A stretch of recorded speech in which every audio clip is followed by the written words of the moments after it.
Oyun hakkında fikirlərinizi alın. Yaxşı hazırlaşmışdı bu oyuna. İstəyirdik ki, qələbə qazanar. Ben ev kimi qaldırıb gəldim. Şükür Allah. Kazandım.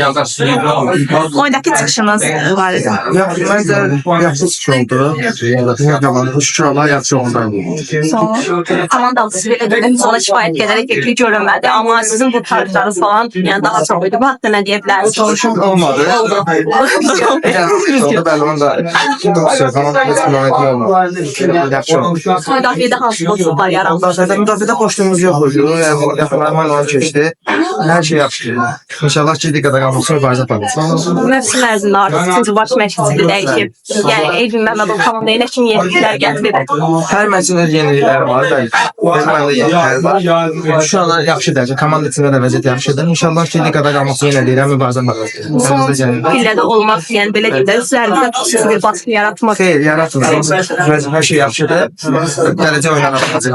Qarabağ, onun haqqında fikirləriniz. Mənim Qarabağdır. Buraya bəlli damıya. İnşallah ki, oyuna da yaxşı hazırlaşıb, yaxşı çıxış eləməyə çalışacağıq. Milliyə də dəvət alınmışsınız eyni zamanda. Bu haqda nə deyə bilərsiniz? Yaxşı bir Azərbaycan istədik. Yaxşı oldu.